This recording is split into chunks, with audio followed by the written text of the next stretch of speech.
Ova misionska poroka ќе отпочнеме со текстот кој го наоѓаме во Матеј 28 глава, последните стихови.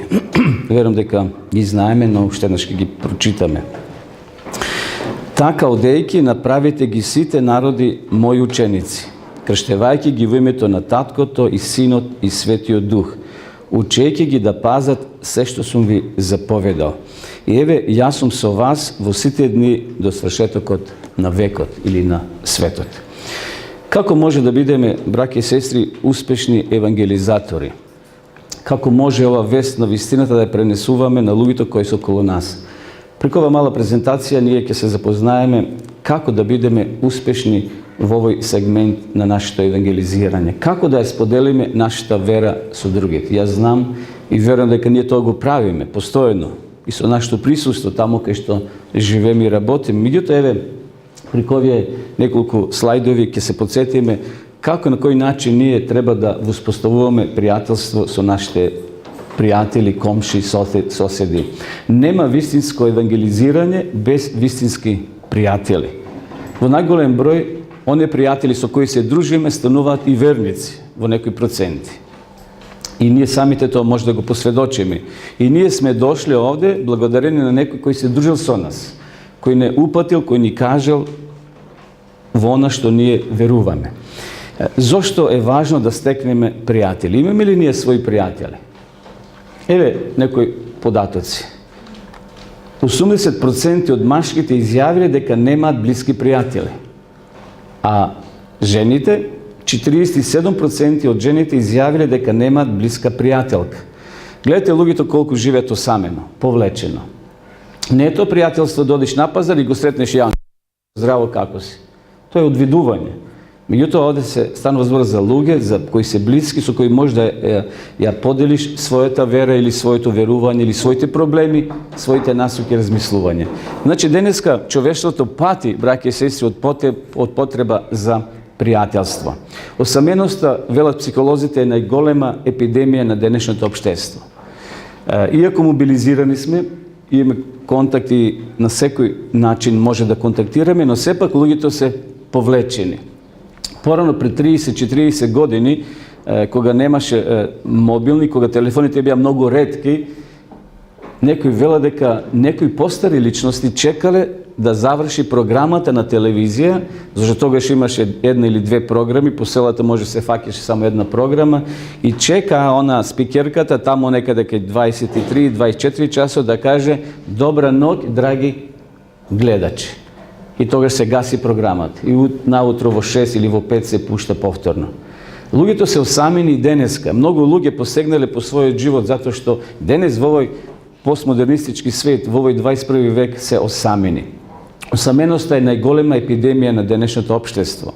Многу успешни познати луѓе во светот изјавиле дека се чувствуваат многу осамени. Спортски звезди, фудбалски звезди, пејачи, глумци посегнале по својот живот, иако биле на врвот на својата слава, биле на првите страници на дневните списанија, но сепак во душата тие чувствувале осаменост. Значи, употребата на дрога и на алкохол доаѓа како резултат на осаменоста. Луѓето тука сакаат да најдат некој задоволство, бидејќи се чувствуваат осамени и посегнуваат по тие забраните работи кои се штетни за здравјето. Добар дел на разводите исто така се резултат на осаменоста, така велат психолозите. Луѓето сакаат да бидат сакани и многумина се осамени бидејќи тоа не го чувствуваат. Која е природата на пријателството? Вистинските пријатели се прифаќаат едни со други такви какви што се. Значи, јас, ако чекам од тебе да бидеш совршен или јас да бидам кон тебе совршен, за да ме прифатиш во друштво или да ми бидеш пријател, никој што нема да се постигне. Вистинските пријатели се прифаќаат такви какви што се. Вистинските пријатели се прифаќаат еден со друг доброволно, без обврски и одговорности. Ке те сакам, ке те почитувам, мам, ако ми го сториш ова. И јас да ти возвратам. Не, тоа е без обврски. Да имаш пријател значи да имаш некој кој те познава и кој нема да манипулира со тебе. Ги знае твоите слабости, ги знае твоите добри работи, добри страни. Вистинското пријателство е безусловно. Како сега може ние да тоа пријателство да го негуваме? Mora da imаме и жртва од своја страна за тоа пријателство да го одржиме. Ако ни е тешко да викнеме по телефон како си пријател, како си брате, како си сестро, како си, не мора да биде верник. Пријателството треба да биде, да се одржува обострано. Преку искреност, прифаќање, способност на успешно комуницирање. Како може сега пријателство да се уништи? Имало луѓе кои биле пријатели, но сега тоа пријателство е прикинато со критикување. Ако постои некој го критикуваш и тој ќе ти цврти грб, едноставно ќе си најде други пријатели. Подценување. Исто така голем проблем за да се изгуби нашето или твоето или моето пријателство. Сега ајде да одеме во нашата црква и да видиме воопште во црквите зошто луѓето доаѓаат во цркви. Не мора да биде само тоа нашата црква, но поставено е прашање што ги потикнало луѓето да дојдат во црква. Зашто има многу установи во овој свет, многу можеби поубави атрактивни места кај што луѓето доаѓаат да се забавуваат. Меѓутоа зошто луѓето доаѓаат или зошто луѓето приоаѓаат кон црквата? Американскиот институт за раст на црквата неодамна анкетирал 10.000 верници на разни цркви, поставувајќи им го следното прашање. Што било одлучувачко што ви помогнало да го прифатите Христа и да се приклучите кон црквата? Интересно прашање. Може тоа прашање, еве, и ние да си одговориме кога сме одлучиле да пристапиме кон адвентистичката црква, а не кон некоја друга што ги има во овој град. Што било одлучувачко? Еве сега ќе ги проследиме одговорите на овие 10.000 верници. Број 1, имав посебни потреби и затоа одлучил или одлучила таа личност да се приклучи кон таа заедница. Второ, 3% едноставно се приклучив кон црквата. Поминав низ улица, ми се допадна зградата или тука слушнав, доаѓаат луѓе, видов и влегол. Ми се допаѓа пасторот, 6%. Ја посетував црквата и порано. Значи доаѓале на некои семинари, на некои предавања, 1%. Ја сакам саботната школа. Му се допаѓа начинот како се изнесува пулката, вести од светот и се она што се случува, што ние велиме во првиот дел, 5%. Посетував семинар пробудување. Ми се допаѓаат црковните програми. И сега ова со црвено подвлечено, може не се чита добро, ме повика пријател или роднина. Колку проценти? 79%. Гледате, браќи и сестри, колку е битно да имаме пријатели. Ако имаме 100 пријатели, од тие може 10% во секој миг да ги повикаме в црква. Така е некој процент се размислува. 79% изјавиле дека ме повика пријател или роднин и затоа дојдов во таа црковна заедница. Луѓето доаѓаат кај Христа на разни начини. Поради своите потреби. Некој има своји потреби и доаѓа кај Христа преку своите пријатели. Колку е нашето пријателство развиено, браќи и сестри. Ајде да научиме неколку чекори, да сватиме како може да воспоставиме ние пријателство со нашите пријатели, со нашите соседи. Број 1, научи да слушаш. Може би наша мана е што ние многу зборуваме, наместо да слушаме што луѓето ги мачи, што ги тишти, каква потреба имаат. Покажи дека си заинтересиран за своите пријатели. Не само да им сипаш ти знаење што го поседуваш, туку покажи интерес. Каков проблем, какви проблеми имат тие. Одржувај го пријателството. Покажи им ја својата грижа за нив и одвој време и внимание за нив. Тоа луѓето го ценат, кој ќе одвоиш време. Не така само на нога, туку време посебно за нив. Подели ја својата вера со своите пријатели. Како да ги препознаеме потребите на своите пријатели? Ние понекогаш имаме обратен процес. Скалата вртиме наопако. Еве ова пирамида нека ни биде упатство. Како да ги препознаеме потребите на нашите пријатели. Број 1, доле на дното, физичките потреби. Тука најмногу луѓето имат проблеми. Дали материјални, дали други врсти проблеми што ги имат луѓето, физички проблеми. Потреба за сигурност. Денеска луѓето се чувствуваат несигурни. Несигурни. Може човек да настрада за секунд. Гледате што се случува секаде во светот, а тоа доаѓа и кај нас овде. Потреба за љубов, за почитување. Потреба за... И духовните потреби се на крај. Гледате. тоа се на крајот. Ние понекогаш одиме со духовните потреби, луѓето трпат за леп, тие се гладни, не се облечени. Знаете колку луѓе се уште ги отварат контейнерите и овде во Кавадарци. Не само да собират шишиња, туку собират и парчиња за облека или храна. Ајде да ги проследиме сега 10 клуча за ефективно сведочење. Број 1. Покажи го на луѓето своето лично воодушевување за Христа.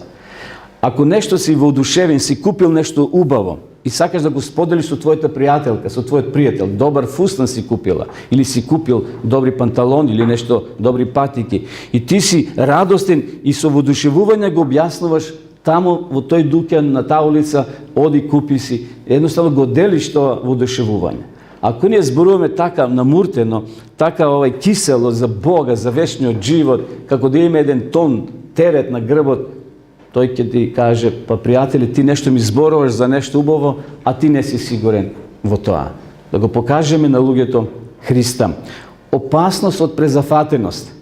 Значи, понекогаш постои опасност и кај нас ова гранка да не упропасти во смисол да немаме време. Луѓето треба да видат дека сме биле со Христа.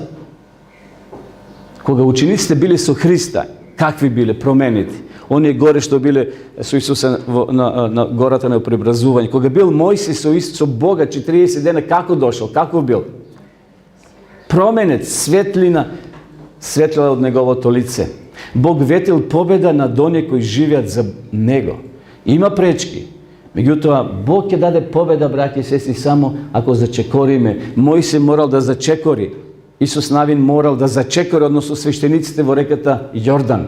И тогаш се отворил Јордан, се отворило Црвеното море. Бог ветил, значи, победа. И овде се тие текстови што може да ги читаме. Понатаму, да сватиме дека луѓето се повеќе подготвени да слушаат, отколку што сме ние подготвени да изборуваме. Понатаму, Исус рекол дека полините се жолти. Ако бараме, Господ ќе не одведе кај нив. Нема жетва без добра подготовка на сетва. Бог ќе ни покаже вистински момент за сведочење. И Светиот Дух сака да работи преку нас во нашето соседство. Тие се работи што се многу важни да ги спроведуваме во нашиот живот. Трето, да градиме добри односи. Како?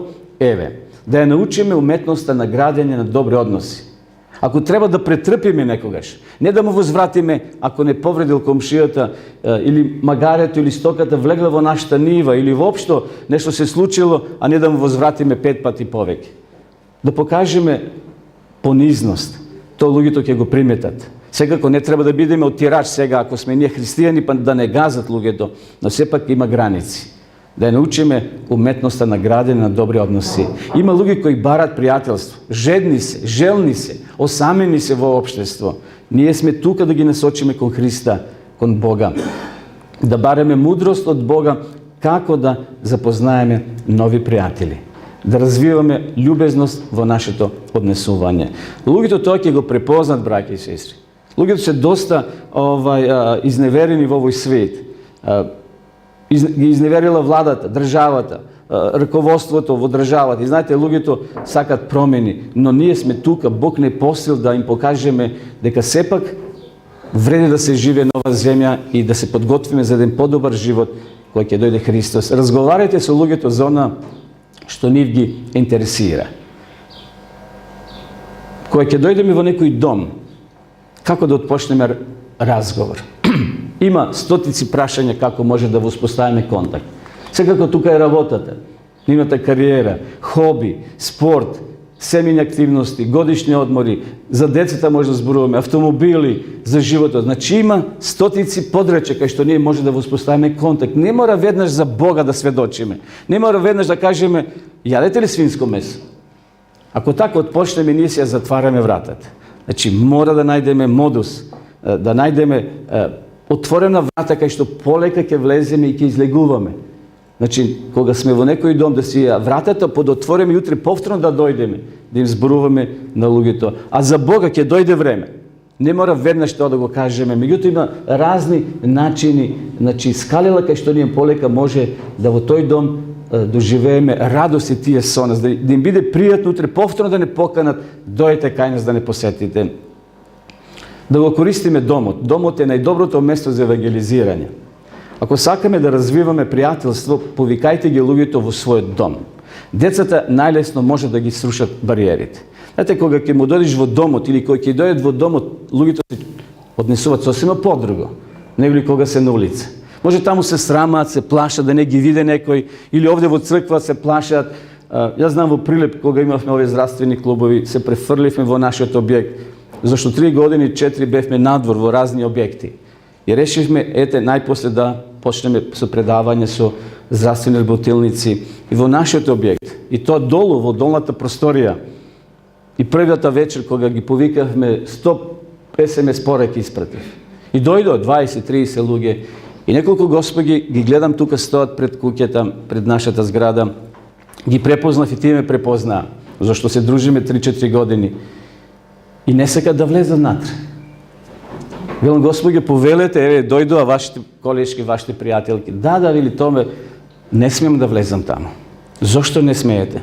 Ќе ме видат. А овде поред нас е официрска зграда, значи тука има неколку спратови зграда. Се плашам, вели, да дојдам, знам дека ништо немам натре, страшно. Бидејќи дојдо жени, луѓе после зборувале дека имавме таму неколку пати, убава просторија, трапезарија, и гори имаме убави клупи, како и овде, предавање, топло. Меѓутоа, луѓето се плашаат, се срамат, за да не ги видат. Но кога ќе влеземе во нивните домови, или кога ќе ги поканиме во нашите домови, ситуацијата е сосема подруга. Да развиваме подрачја на заеднички интереси. Може да се приклучиме на некој спортски клуб, детски клуб, ако имате деца. Може свира таму децата, одат на клавир и вие одете таму. Присуство на спортски настани со пријателите. Па апостол Павле одел на спортски надпревари, браќи и сестри. И тој оттаму зема пример кога вели за венецот. Сеќавате на овие текстови. Значи не е грев да отидеме, ако имате време, секако со ваши пријатели, да виде дека ние сме нормални луѓе, дека живееме во еден нормален свет, дека не сме ние нешто посебно. Заеднички излети, заеднички ручек во природа, посета на музички концерт, ако си љубител на музика. Секако, тоа се моменти кај што ни може да сведочиме, да помогнеме на некој кој е повреден, да бидеме на располагање на потребите. Ако те замоли комши, ајде, комши, превези ја женат или мажот или детето до болница, секако убаво е да помогнеме. Луѓето не се грижат колку ние знаеме и во што веруваме, се додека не дознаат колку се ние грижиме за нив. Зошто имал Исус успех, браќи и сестри? Затоа што се грижил за нив повеќе. А потоа доаѓала помошта. Исус се грижил. Потоа доаѓала мислата за духовното. Првен Исус ги задоволувал нивните физички, телесни потреби. Ако се довериме на Бога, тој ќе создаде прилика да дозволиме и нам да ни се помогне кога сме повредени, кога имаме потреба, зошто и нам да не ни се помогне. Ќе дојдеме во ситуација кај што може ќе бидеме сами и ќе треба некој да не однесе во болница, да му дозволиме на таа личност да ни помогнат или во некој друг аспект од нашиот живот. Поделите го на што е добро. Да не зборуваме за лошите работи. Лошоти има многу во овој свет. Но ајде да поделиме со нашите пријатели некоја добра книга, квалитетна книга, кај што тој или таа ќе најде задоволство, а знаеме дека е љубител на добра книга. Понатаму, добри DVD, песни или предавања. Сега има разни линкови кај што може да им пласираме на нашите пријатели. Еве, најдов добар линк, оди таму, слушни го тоа предавање. Не мора да биде религиозно, дали од здравствен аспект, дали од еколошки, дали од било кој аспект кај што може да се подкрепи таа личност. Добри веб страни со интересни содржини, добри списанија, трактати и така натаму. Гледате, тоа се начини кај што ние може да воспоставиме контакт, да научиме едноставно како да го изнесеме Евангелието. Евангелието знаеме дека е радосна вест. Може ќе дојде момент кај што ќе го кажеме своето лично сведоштво. Сега кога бевме во Охрид минатиот викенд, некои од сестрите ги кажува своите лични искуства, како го запознале Бога, како вистината дошла во нивниот дом. Интересно искуството на братот Душко Демирџиев, сте го слушнале, како во тоа семејство дошла вистината. Едно обично куче донел лист од Библијата i kako to potom počelo da se razviva. Nabavili Biblija, peške odeli od Dojran do Strumica, da dojdat do Biblija. Zamislite tatko mu na Bradušku. A može nam je teško сега da dojdeme na 100, 200, 500 metri u Božji dom. No, to je сега druga tema za razmisluvanje. Dajte svoje lično svedoštvo. Upotrebite evangelski traktati. Neka našите torbi, tašni, ima po nekoj traktat. Hvala na Boga ime, desetici, kaj što može bi, će bide toj kontakt prvi posleden su neka ličnost, a nije da mu stavime vo amanet, da go pročita to, i može ki bide potik, most da go zapoznaje Boga. Naučite važni biblijski stihovi. Porano gi učevme na pamet utrinskite stihovi. Može сега tije tableti go utapja naš da ne učeme ništo, samo da čitame na gotovo. No neka bide i to, da naučeme nekoj važni biblijski tekst, da gi nasočime lugito deka nije sme uvereni vo to što veruvam. Бидејќи и лично го кажуваме со стихови кај што може да најдат утеха. Да користиме настани за евангелизирање. Библиско проучување во домот, летни библиски течаи, како што имаме овде, библиски предавања, излети во природа, разни црковни активности, концерт на духовна музика, ќе имаме сега ово лето концерт овде на плоштадот. Уште сега да ги приготвиме луѓето, да дојдат да си планират други програми што црквата ги организира, библиски настани летни така натаму. И секако 10-та точка, да се молиме за нив. Тоа е тајно оружје кој Бог ни го дава, да се молиме за нашите пријатели. Секоја работа за Господа е трасирана на колена, рекол Муди, познат американски евангелизатор. Секоја работа за Господа е трасирана на колена. Ние мораме да се молиме како се да зависи од Бога, а да работиме како се да зависи од нас. Вилијам Гери. Нека Господ ни помогне, браќа и сестри, да навистина ги користиме тие едноставни методи. Ништо ново не кажавме, но тоа е само едно подсетување. Никој не може да стане верник преку ноќ. Тоа е резултат на психички душевен процес кој помага на личноста да донесе одлука и да се приклучи кон црквата. Бидејќи нито едно скалило не може да се прескокне. Оне што претходно ги гледавме тие скалила. Не може ти од првото да отидеш на осмото. Тоа е ненормално е. Има свој ред. Ние треба да научиме како да ги планираме црковните активности, да би можеле да ги водиме луѓето чекор по чекор кон Христа. Еве ги тие скалила. Свест треба се пробуди, заинтересираност, вреднување, истражување и на крајот прифаќање. Значи, мора да се пробуди кај луѓето интерес. Не може ти да му даваш нешто ако нема интерес. Ние подаруваме книги на плоштадот, некој велат, фала, дечко, не ми треба. А некој сам, дава или дај ми, има интерес и ти му даваш со задоволство. Секако кај тие првите може свеста не е толку на високо ниво да свата дека ние сме гости на оваа земја, дека постои духовен свет, освен оној физичкиот. Потоа доаѓа до вреднување. У Македонија има некаде околу 30 верски заедници. 30 верски заедници има. И секој проповеда. И тој вреднува дали ова вредно, дали ова според Библијата или не е. И на крајот истражува и доаѓа до прифаќање. Еве, цитат од Копнеж на вековите. Како Христови сведоци, треба да кажеме она што го знаеме, она што самите сме го виделе, слушнали, почувствувале. Ако сме го чекор по чекор следеле Христа, ќе имаме што да кажеме за начинот како не водел. Можеме да кажеме како сме го провериле неговото ветување и установиле дека е вистинито. Можеме да посведочиме за оно што знаеме за Христовата милост. И сега ова со жолто што е подвлечено. Тоа сведоштво е сведоштво на кое Господ не повикува, поради негов недостаток светот гине. Ке дозволиме ли, браќа и сестри, да светот гине, да луѓе гинат во овој свет? Ние сме сега овде, ние сме во ова генерација повикани овде во Кавадарци, да зборуваме, да бидеме мостови за Бога. Со повикувањето на Јован, Андрија, Симон, Филип и Натанаело отпочнува основањето на христијанската црква. Јован своите двајца ученици ги упатил кон Христа. Тогаш еден од нив, Андрија, го пронашол својот брат и го повикал кон Спасителот. Тогаш е повикан Филип и тој отишол да го побара Натанаело. Овие примери треба да не научат за значењето на личните напори за упатување на непосредни повици на нашите роднини и соседи. Гледате колку сме ние битни, колку сме важни. Господа ни помогне да навистина mnogo zavisi od našите lični napori. To što ti možeš da go napraviš, ne može niko na ovoj svet. I zato Bog da ni pomogne, braće i sestri, da se osvrnemo okolo sebe, ime sите роднини, пријатели, браќа и сестри, подалечни пријатели или роднини, да ги насочиме кон Христа додека е време. Слуги на Евангелието пишува, вашиот успех нема да зависи од вашето знаење или ученоста, колку од вашата способност да го најдете патот до срцето. Дружејќи се со луѓето и доаѓајќи во непосреден контакт со нив, вие успешно ќе го примените текот на нивите мисли, промените текот на нивите мисли од најуспешните говорници. Може не сме сите говорници.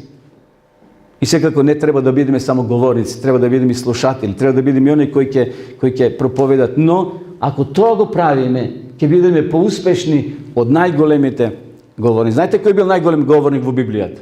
120 години проповедал. Ное, секако. И на крајот доаѓа наградата. Разумите ќе блескаат како сјајниот небесен свод.